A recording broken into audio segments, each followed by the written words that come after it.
This Thursday at 7 o'clock, my free-to-play poker tournament is back on GG Poker. There's a share of $1,000 tournament dollars on the line and $100 cash bounty on my head if you can knock me out. And if you make it to the final table, you'll win a seat to the WSOP Sunday Mini Marathon, which has a guaranteed prize pool of $100,000. And here's how you get involved. To play against me for free, simply click the link in the description below, download and install the GG Poker app on your phone or your computer, create your account, go to tournament, search True Geordie and click register. And don't forget, when you sign up to GG Poker, they will match your first deposit up to $600 in your account. So I'll see you this Thursday at 7 o'clock. Don't be late. It's the True Geordie free roll only on GG Poker.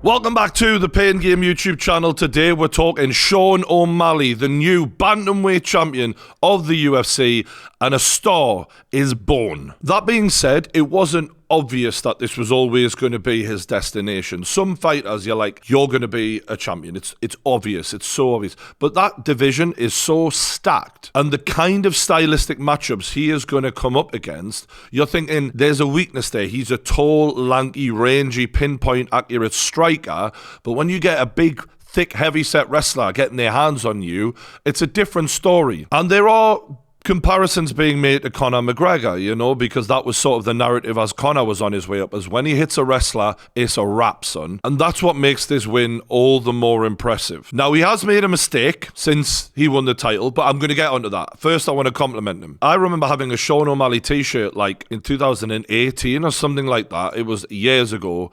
And him like DMing me on social media, thanking me for the support. This is a really cool guy. He has a magnetic personality, but it's different to some of the fighters he's being compared to. He's so chill. I really enjoy his content. But as a fighter, it felt like Aljamain Sterling was just going to be too strong, too well-rounded for him. And that was not the case at all. And when they were in that octagon together, the levels were on show because Aljamain was chasing shadows. People have compared this to Conor McGregor because of the way Aljamain comes into range, gets caught with the shot, similarly to the way Conor McGregor did to Aldo. But in reality, it really reminded me a lot more of Lyoto Machida versus Rashad Evans. This might be a little too far back for some of you lot, even though I'm a casual apparently. Rashad Evans was seen as the well-rounded, can-do-it-all, strong fighter, much like Aljamain. And Machida, who was the elite counter-striker. You had two fighters in there who'd both been knocking people out, but one thought he was an elite striker, and one was an elite striker. And that is the way I see in this fight between Sean O'Malley and Aljamain Sterling, because Sean O'Malley was creating in there. He was painting the picture in there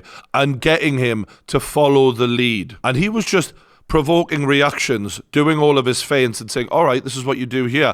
And with the amazing footwork and the ability to be in both stances from Sean O'Malley, Aljamain was being led a dance, man. He was just following.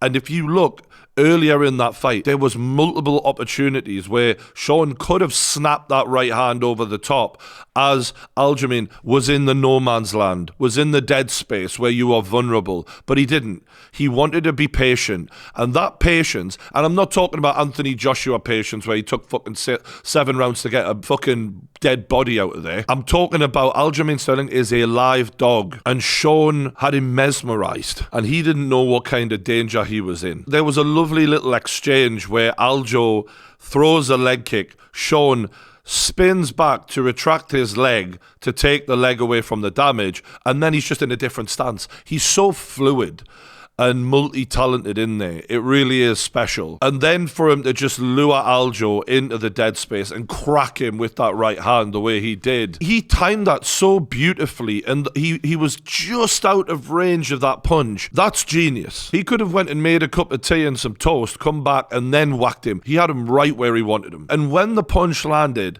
gadoosh! Like, Aljamain Sterling was outclassed in there. And I do think it was an early stoppage. You know, the champion who's defended so many times deserves to go to the bitter end, in my opinion. That being said, I don't think that it would have changed the outcome. Now, post-fight, there's all of this, oh, he's like Conor McGregor, because of how his striking is above the rest, much like Conor was like at featherweight. And he goes in the footsteps of Conor McGregor after winning the title and calls out Gervonta Tank Davis. And that was his first mistake, because the Conor McGregor business model is not replicable. Conor McGregor's business model was actually not even built on his fighting ability. All right, it was to a degree. Like, he set himself up for big success by calling what he was going to do and then going ahead and doing it. But the charisma of Conor McGregor at that time, not anymore, for Christ's sakes, the guy's brain's mush, but it was undeniable. He was such an entertainer. And Sean O'Malley ain't like that. He's more of a cool, laid-back guy who is relatable. He's more personable. He's more human. And we've seen that experiment before. Conor McGregor had the luxury of, we've never seen an elite MMA striker in there with a boxer. So therefore there was intrigue. There ain't no intrigue. We know what happens. Tank Davis would be horrendous. Let's just forget about that immediately. That's a bad idea. The fighter you want to model your style and your career on is one that is repeatable, and that's Israel Adesanya. Israel Adesanya is everything right with the UFC, and Conor McGregor is everything wrong with it. McGregor got his title, never defended it, and bounced. And after being lazy, not dedicated, and unable to recreate the magic at a weight class above, he fizzled out and fizzled away and didn't have an era of dominance. McGregor's now just a character, a celebrity.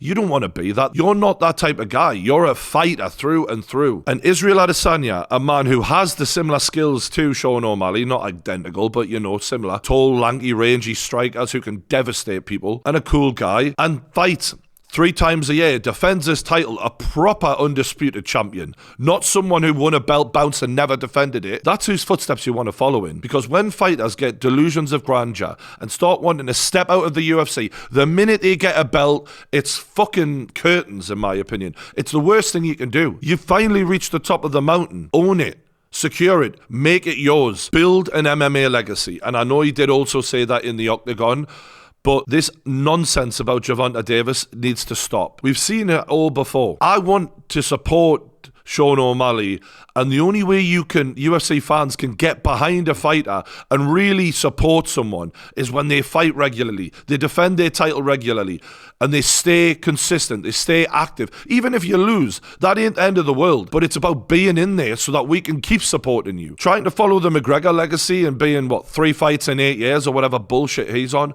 that is not the way. And I know that's not what he's thinking, but that's never the way it goes, because when people get that mega money, it kills their drive. So I hope we forget about this and stick with what he's been doing, which is staying active, staying busy, and being the best damn striker in the UFC bantamweight division. And what was even more impressive was afterwards we get a clip from a video he did with Bradley Martin a couple of weeks ago where he said, I've been injured, I've not been grappling, and I still back myself.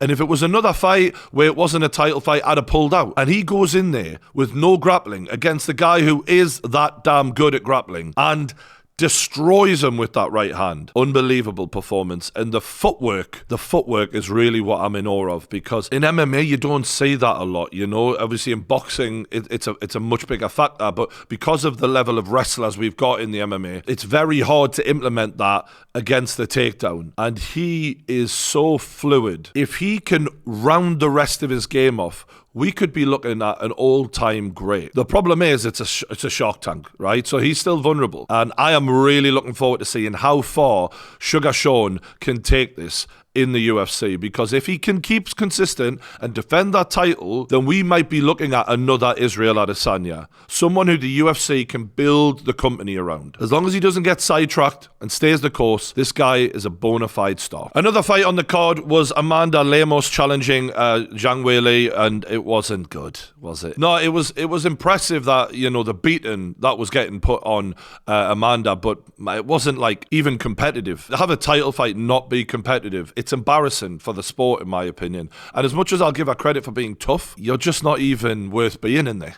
You know, so that was a bit of a disappointment. Neil Magny also got a beating off of Ian Gary. Ian Gary showing he is a very well-rounded fighter and someone who the UFC can really look to help build into a star. I mean, I don't know how likable he is for people. I'm sort of on the fence with him, to be honest. I don't like him or dislike him. But aside from me, he seems to be polarizing everyone. But I do respect his skills. The guy is elite, and he seems to have everything in his game to go all the way and win a title. But they're being very careful with him, and I think that's a good thing. It's nice to see the UFC do that every now and then when they get a bit of a young talent there to go, we're going to drip feed him experience and just move the level up and not rush him too quickly. Because look at Darren Till. They rushed him, in my opinion, and this kid has everything it takes to be a world champion. I do think it's time to step it up, though. Not too far. There was a Wonder Boy call out. I don't know if that's going to come off. That would be a good step up. Or someone a little bit harder even. That last fight just wasn't even a thing, was it? It wasn't competitive. And again,